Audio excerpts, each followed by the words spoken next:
king of the world. I shook up the world. I shook up the world. Wait a minute. You must listen to me. I am the greatest. I told the world. Cassius Marcellus Clay Jr. was born on January 17, 1942 in Louisville, Kentucky. His name originated from a 19th century abolitionist and politician, Cassius Clay. He was first introduced to boxing from a local police officer named Joe E. Martin, who had met Cassius over the fact that his bike had been stolen. Cassius had told the police officer he was going to whoop whoever stole his bike. The police officer told him, "You better learn to box first." Just weeks after the young Cassius had his first win. Clay had been training with Fred Stoner, an African-American trainer, without Martin knowing. This way, Clay can make $4 a week on Tomorrow's Champions, a local weekly TV show Martin hosted. Clay's amateur career had ended with 100 wins and 5 losses. His last amateur loss was to Ken Green. He could say his last person to beat Clay until at least Joe Frazier in 1971 as a pro. With Stoner guiding him, he went on to win 6 Kentucky Golden Glove titles, 2 National Golden Glove titles, an Amateur Athletic Union national title, and the lightweight heavyweight gold medal in the 1960 Summer Olympics in Rome. After winning the lightweight heavyweight gold medal, he had threw his medal in the Ohio River after being refused service at a whites-only restaurant and fighting with a white gang. He was given a replacement medal during the opening ceremony of the 1996 Olympics in Atlanta, where he lit the torch to start the game.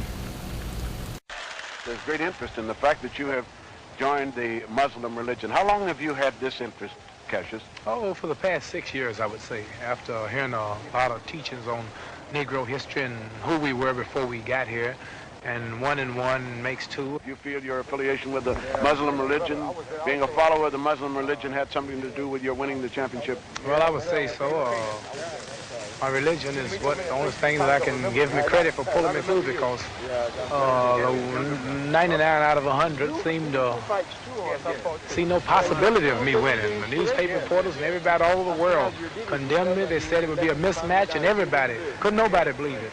So my prayers to Allah and faith in my religion, living a clean, righteous life, I have to say that's what pulled me through.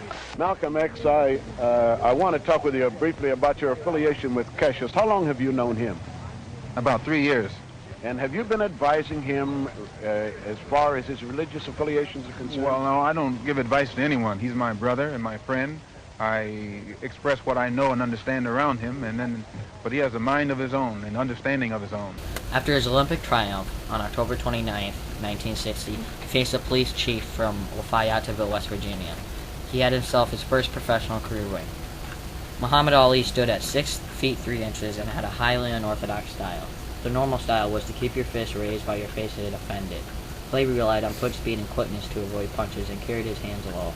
From 1960 to 1963, Clay had a record of 19-0 with 15 knockouts. After winning the championship from Liston in 1964, Clay revealed that he was a member of the Nation of Islam, often called the Black Muslims at the time, and this nation gave Clay the name Cassius X, discarding the surname of the symbol of his ancestors' enslavement, as had been done by other nation members. On Friday, March 6, 1964, Malcolm X took Clay on a guided tour of the United Nations building for a second time. Malcolm X announced that Clay would be granted his ex the same night. Elijah Muhammad recorded a statement over the phone to be played over the radio that Clay would be renamed Muhammad, one who is worthy of praise. Only a few journalists accepted at the time. Venerable boxing announcer Don Dumfries addressed the champion by his adopted name, as did British reporters. The adoption of the name symbolized his new identity as a member of the Nation of Islam. In 1964, Ali failed the U.S. Armed Forces qualifying test because his writing and spelling skills were subpar. But in 1966, the tests were remade and Ali was reclassified as a 1A. The 1A classification meant he was now eligible for the draft and the induction into the U.S. Army. That was important because the United States was fighting in the Vietnam War. When he found out of his status, he said that he would refuse to serve in the United States Army.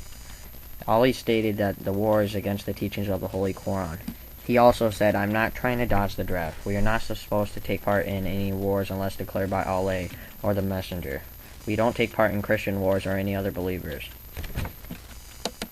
Ali appeared for his rescheduled induction into the U.S. Armed Forces on April 28, 1967, in Houston. He refused 3 times to step forward when his name was called. An officer warned him he was committing a felony punishment which could lead up to 5 years in prison and a fine of $10,000. Again, Ali refused to budge when his name was called.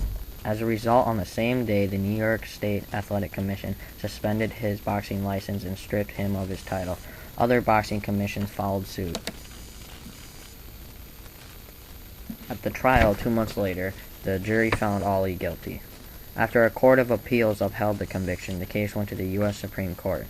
During this time, people turned against the war, and support for Ali grew. Ali financially supported himself by visiting many college universities to give speeches across the country. In 1970, Ali was allowed to fight again. With the help of the state senator, he was granted a license to box in Georgia. It was the only state in America without a boxing commission. In October 1970, he stopped Jerry Quarry on a cut after 3 rounds. Shortly after the fight, the New York State Supreme Court stated that Ali had been unjustly denied a boxing license. So, again, able to fight in New York, he had fought Oscar Bonavena at Madison Square Garden in December 1970. After a tough 14 rounds, Ali stopped Bonavena in the 15th, making the way for a title fight against Joe Frazier, who was himself undefeated. Ali and Frazier met in the ring on March 8th, and boxing announcer Burt Lancaster called the action for the broadcast, which reached millions of people. The fight lived up to be hype, and Frazier proved his victory by flooring Ali with a hard left hook in the 15th and final round. Frazier retained his title on a unanimous decision, dealing Ali his first professional loss. In March 1973, an overconfident Ali fought and lost Ken Norton in San Diego, in which Ali suffered a broken jaw. A far fitter Ali won the rematch in Inglewood, California, that September after 15 rounds. He went to Jakarta, Indonesia the next month to defeat Rudy Lumbers. This led the way for a rematch against Joe Frazier, Ali Frazier 2, which was the most notable for a pre-fight brawl on ABC Sports, sparked by Ali calling Frazier ignorant. In the fight at Madison Square Garden, Ali won a unanimous decision, but his next opponent was a seemingly unbeatable George Foreman. Ali regained his title on October 30th, 1974 by defeating champion George Foreman. No one expected Ali to win, but by the end of the 7th round, Foreman was exhausted, and in the 8th round, Ali dropped Foreman with a combination at the center ring, and Foreman failed to make the count. Against the odds, Ali had regained the title. Muhammad Ali defeated almost every top boxer in his era. Many people have called the era the golden age of heavyweight boxing. Ali was named Fighter of the Year by Ring Magazine more than any other fighter, and took part in more Ring Magazine Fight of the Year bouts than any other fighter. He is an inductee into the International Boxing Hall of Fame and holds more wins over 7 other Hall of Fame inductees. He is also one of the only 3 boxers to be named Sportsman of the Year by Sports Illustrated. He is known as one of the best pound-for-pound boxers in history.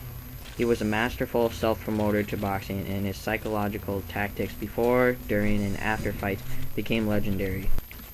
It was his athletic ability and boxing skill that enabled him to be as good as he was for so many years.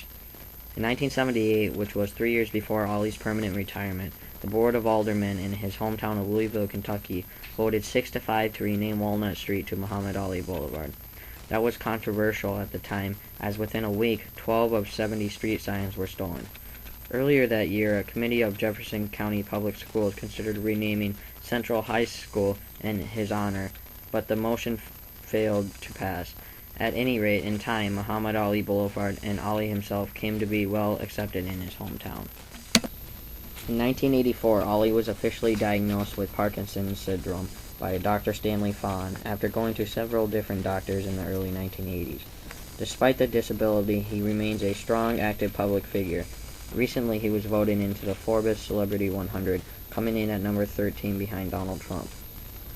Ali also rode on the float at the 1988 Tournament of Roses Parade, launching the U.S. Constitution's 200th birthday celebration. Ali also received a Spirit of American award, calling him the most recognized American in the world. In 2001, a biographical film entitled Ali was made with Will Smith starring as Ali. People gave positive reviews generally attributed to the acting, as Smith was supported by actor John Boyd. They both earned Academy Award nominations. Prior to making the Ali movie, Will Smith had continually rejected the role of Ali until Muhammad Ali personally requested that he had to accept the role. According to Smith, the first thing Ali said about the subject to Smith was, "You ain't pretty enough to play me." On November 17, 2002, Muhammad Ali went to Afghanistan as UN Messenger of Peace. He was in Kabul for a 3-day goodwill mission as a special guest of the United Nations. He received the Presidential Medal of Freedom at a White House ceremony on November 9, 2005. According to the Ali Center website, since his retirement from boxing, Ali has devoted himself to humanitarian endeavors around the globe. He's a devoted Muslim and travels around the world, trying to promote peace, justice, and is encouraging people to help support poverty relief. He also helped promoted adoption and has helped fed more than 22 million people. There's no consensus among boxing experts who is the greatest boxer of all time, but many believe that Muhammad Ali was the #1 heavyweight boxer of all time.